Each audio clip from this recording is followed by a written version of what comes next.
How to hard factory reset ASUS router.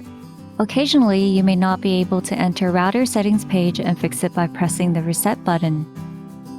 But you can use the WPS button to reset your router to restore factory default settings. WPS reset methods differ from different models.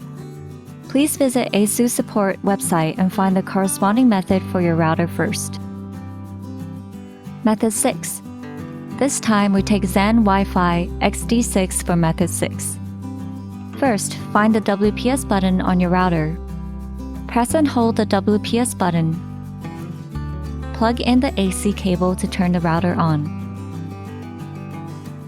Continue to press and hold the WPS button.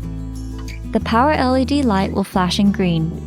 Release the WPS button when it goes off. Finally, reboot the router manually.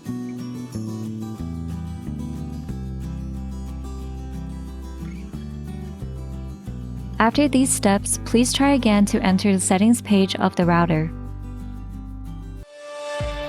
Welcome to subscribe to our ASUS support channel. Like the video and share your comments below. We are happy to provide you with more useful information.